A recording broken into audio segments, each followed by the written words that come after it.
Hello दोस्तों, कैसे हैं आप लोग। उम्मीद करते हैं आप लोग अच्छे होंगे। आज हम फिर से लेके आ गए एक नई रेसिपी। जी हाँ दोस्तों, तो देखिए दोस्तों, यहाँ पर मैंने गेहूं लिया है। ये अंकुरित गेहूं है। मैं एक पास से दिखा देती हूँ। तो देखिए ये अंकुरित गेहूं में कितना बड़ा बड़ा अंकुरित हो गया है, देख सकते हैं। तो हमने इसे 2 दिन यानी इसे 2 दिन फूलने के लिए इसे डाला था, 24 घंटे के लिए।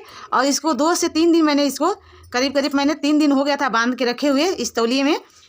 तो इसी तौलिए में मैंने इसको बांध के रख दिया था। अब बांधने के बाद इसको दोस्तों रोज़ पानी तौलिए पर छींटा मारना पड़ता है, तभी ये जो जिस चीज़ से बांध रहे हैं ना उस चीज़ पर थोड़ा थोड़ा पानी छटा मारते रहेंगे, तभी जाके ये इतना बढ़िया अंकुरित होगा। ठीक है, तो हमने भी इस तौलिए से, मोटा तौलिया है, इसी तौलिए में देख सकते हैं कितना मोटा तौलिया है। इसी तौलिए में मैं इसे 2-3 दिन मैंने इसको बांध के रखा था। और बांधने के बाद इस पर रोज़ मैंने पानी से छटा मारती थी। इसको तौलिए को सूखा नहीं रहना चाहिए दोस्तों, नहीं तो फिर अंकुरित नहीं होगा हमारा जो गेहूँ। तो चलिए इसे हमने 2-3 दिन के लिए इसे अंकुरित कर लिया है। अब इसका बहुत ही नई रेसिपी बना कर तैयार करेंगे, जो आप लोगों ने कभी बनाया नहीं होगा, ना कभी खाए होंगे, ना ही सुने होंगे। तो चलिए इसे बनाते हैं।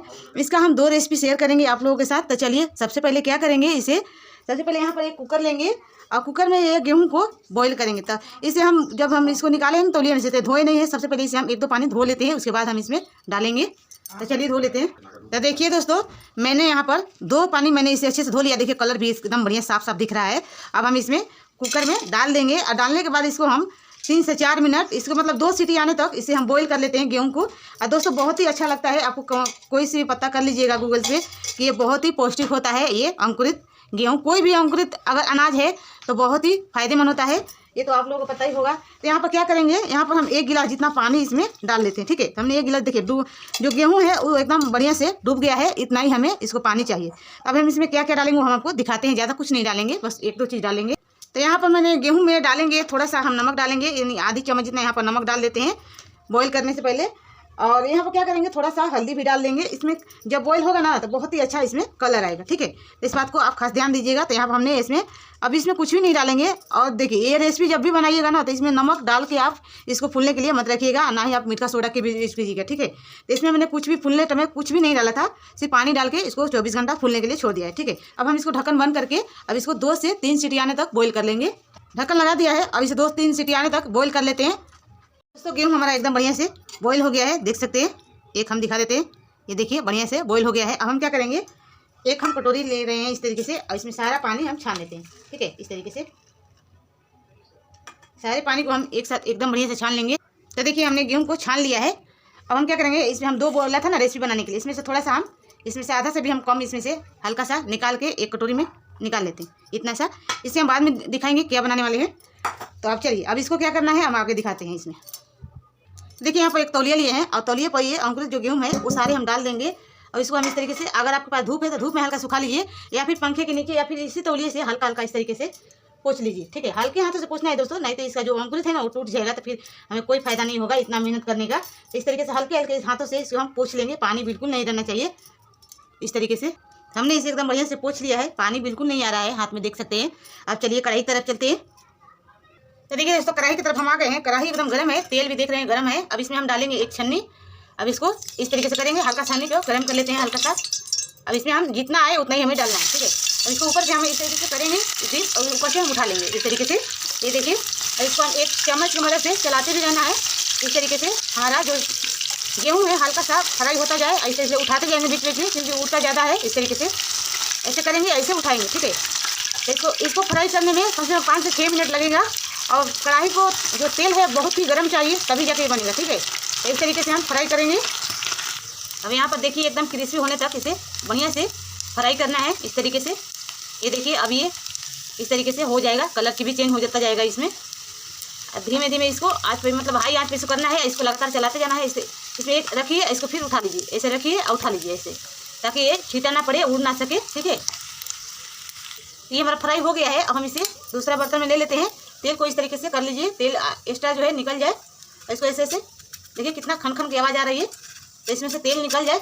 अगर आपके पास टिश्यू पेपर है तो आप टिश्यू पेपर में लीजिए, मेरे पास नहीं है तो मैं इस तरीके से थाली में रख लूँगी। और फिर से दोबारा इसमें रखेंगे, और रखने के बाद फिर से हम इसमें इसी तरीके से डालेंगे। ये देखिए ठीक इसी तरीके से हम सारे गेहूँ को फ्राई कर लेंगे। और दूसरा रेसिपी बनाने वाले हैं, वो भी आप देखिएगा, फुल वॉच करके देखिएगा दोस्तों। ये बहुत पौष्टिक आहार है, इसे ज़रूर बना के खाइए, तो आपका शरीर में ठंडी का मौसम में बहुत ही फायदे करता है। इस तरीके से बनाए खाए, मार्केट से लाने की ज़रूरत नहीं है। ये बहुत ही महंगी वाली रेसिपी है दोस्तों। तो देखिए दूसरी बारी भी हमारी बन के तैयार हो गई है। इसे भी हम इस तरीके से करेंगे। इस तरीके से करने से क्या होता है, तेल भी हमारा ख़राब नहीं होता है और ये बढ़िया से फ्राई भी हो जाता है। अगर आपको ऐसा नहीं इस तरीके का नहीं है तो आप डायरेक्ट भी कर सकते हैं, कोई दिक्कत नहीं है। इसे करने से क्या होता है, आराम से निकल भी जाता है। तो चलिए हम इसी तरीके से सभी फ्राई कर लेते हैं। तो दोस्तों हमारे सारे गेहूं जो है एकदम बढ़िया से फ्राई कर लिए हैं। अब चलिए आगे क्या फ्राई करना है वो हम दिखाते हैं। यहाँ पर हम थोड़ा सा हमने 1 मुट्ठी जितना यहाँ पर साबुदाना लिए है इसमें डालने के लिए, ये भी हम डाल के फ्राई करेंगे। ये देखिए, तो देखिए ये भी हम डाल के फ्राई कर लेते हैं इसको चलाते हुए। ये बहुत ही अच्छा लगता है इसमें डालने से। तो देखिए इसे हम डाल के अच्छे से फ्राई कर लेते हैं। ये भी इसमें और कुछ डालना चाहते हैं तो आप डाल सकते हैं। यहाँ पर साबुदाने और हम इसमें थोड़ा सा बादाम भी डालेंगे। अगर आपके पास कोई चीज़ है मतलब डालने के लिए तो आप जो डालना चाहते हैं इसमें डाल सकते हैं, बहुत ही फायदेमंद होता है। यहाँ पर देखिए सभी हम इसी तरीके से कर लेते हैं। तो देखिए साबुदाना हमारा एकदम बढ़िया से हो गया है, देख सकते हैं। अब ये एकदम वाइट देख रहे कितना बढ़िया हो रहा है। अब इसे हम एक्स्ट्रा तेल निकाल के फिर से इसी गेहूँ में हम डाल देते हैं इसमें। ये देखिए अब इसमें हम कुछ और डालेंगे। तो देखिए यहाँ पर लिए हैं थोड़ा सा मूंगफली, काजू, बादाम और थोड़ा सा नारियल लिए हैं। तो पहले हम मूंगफली को डाल लेते हैं। मूंगफली को हल्का सा पहले भून लेते हैं, ऊपर से नीचे करते जाइए ताकि हमारा जले ना, इस तरीके से। तो देखिए ये भी हो गया है। अब इसे भी निकाल लेते हैं। अब इसी में डाल देते हैं काजू, बादाम, नारियल जो भी लिए हैं ये भी हम डाल देते हैं। हल्का सा भी फ्राई करना, ज़्यादा नहीं फ्राई करेंगे। इसको इस तरीके से करेंगे, हल्का सा, ज़्यादा नहीं करेंगे, इससे कलर आ जाएगा ना तो फिर अच्छा नहीं लगेगा। बस हल्का सा करेंगे, बस ये हो जाएगा हमारा, देख सकते हैं। इसमें किशमिश होता तो ये भी अच्छा होता, पर मेरे पास नहीं है तो हम नहीं डाल रहे हैं। तो देखिए ये हो गया है। अब इसे भी निकाल लेते हैं। तो देखिए दोस्तों हमने इसे एकदम बढ़िया से फ्राई कर लिया है। अब इसका हम मसाला बना के तैयार करेंगे। यहाँ पे एक मिक्सी जार लिए हैं छोटा वाला, देख सकते हैं। अब इसमें कुछ मसाले डालेंगे। तो देखिए सबसे पहले हम डालेंगे यहाँ पर आधी चम्मच, यहाँ पर छोटी चम्मच है, आधी चम्मच हल्दी लेंगे और तीखी वाली आधी चम्मच लाल मिर्च लेंगे। अगर ज़्यादा आपको पसंद है तीखा तो और ले लीजिए। यहाँ पर काली मिर्च ले रहे हैं आधी चम्मच, और यहाँ पर हम गरम मसाला आधी चम्मच ले रहे हैं, और यहाँ पर धनिया हम आधी चम्मच लेंगे, ठीक है। अब इसमें हम लेंगे आमचूर पाउडर। यहाँ पर आमचूर पाउडर हम 1 चम्मच से यहाँ पर आधी चम्मच आमचूर पाउडर ले लेते हैं, ठीक है। तो देखिए आधी चम्मच आमचूर पाउडर ले रहे हैं, और इसमें हम काला नमक आधी चम्मच ले रहे हैं, और सफ़ेद नमक भी आधी चम्मच लेंगे। यहाँ पर सफ़ेद नमक है, ये भी हम आधी चम्मच ले रहे हैं। अभी सभी चीज़ों को ढक्कन लगा के पीस लेते हैं। अगर आप चीनी डालना चाहते हैं तो थोड़ा सा इसमें डाल सकते हैं। यहाँ पर कश्मीरी मिर्च डालना भूल गए थे तो यहाँ पर 1 चम्मच से थोड़ा सा कम कश्मीरी मिर्च लिए हैं, ये भी हम डाल देते हैं। तीखा बिल्कुल नहीं है, ये सिर्फ कश्मीरी मिर्च है, हल्का सा कलर आएगा, ठीक है। तो देखिए सभी चीज़ें हमने पीस लिए हैं। अब इसमें से हम 1 चम्मच अलग निकाल लेते हैं, जो रेसिपी बनाने वाले हैं ना उसमें डालेंगे। 1 चम्मच एक प्लेट में निकाल लेते हैं। अब बाकी का जो मसाला है इसमें हम डाल लेते हैं। तो ज़्यादा नहीं मसाला बनाए हैं, बस कम ही मसाला बनाए हैं, उतना ही रेसिपी पर अपना। ज़्यादा मसाला रहेगा ना तो फिर ऐसे तो ज़्यादा रहता है तो आप निकाल लीजिएगा, बाकी कोई चीज़ डालने में काम आ जाएगा। यहाँ पर हम सभी चीज़ें अच्छे से मिक्स कर लेते हैं। अब बाकी जो हम आगे वाली रेसिपी जो हम बनाने वाले हैं वो उसको हम तैयारी करेंगे। यहाँ पर एक रेसिपी बन के तैयार हो गया है। अब चलिए दूसरा रेसिपी क्या है वो हम दिखाते हैं। तो इसे हम साइड कर लेते हैं, यहाँ पर साइड में इसे साइड कर लेते हैं, हल्का सा साइड। अब यहाँ पर जो हमने लिए हैं ना ये वाला, इसमें हम क्या क्या डाल के बनाएंगे वो हम दिखाते हैं। तो यहाँ पर देखिए क्या क्या डालना है वो हम दिखाते हैं। ये हम सैलेड बना रहे हैं, जैसे हल्का फुल्का भूख में या सुबह सुबह आप खाएंगे ना, बच्चों को देंगे अगर टिफिन में बना के इस तरीके से, तो बहुत फायदे होता है। तो देखिए यहाँ पर हम क्या क्या लिए हैं दिखा देते हैं। 1 छोटे साइज का यहाँ पर प्याज लिए हैं, हम थोड़ा सा यहाँ पर काकड़ी लिए हैं, बीज निकाल लिए हैं, और यहाँ पर हमने 1 टमाटर लिए छोटे साइज का, धनिया लिए हैं, 1 यहाँ पर तीखी मिर्च लिए हैं। तो ज़्यादा आपको पसंद है तीखा मिर्च तो ज़्यादा ले सकते हैं। यहाँ पर सारी चीज़ें हम एक साथ डाल देंगे, ठीक है। इसमें से कोई भी आप स्किप करना चाहते हैं तो कर सकते हैं। यहाँ पर आप अनार भी आप डाल सकते हैं। मेरे पास अनार नहीं था दोस्तों तो हम नहीं डाले, नहीं तो अनार बहुत पसंद है हमारे बच्चों को। सैलेड कोई भी बनाती हूँ तो अनार पसंद करते हैं। यहाँ पर कोई पापड़ी डालना है, सेव डालना है तो भी आप डाल सकते हैं। तो यहाँ पर नींबू का रस थोड़ा सा डाल देते हैं इसमें, ये देखिए।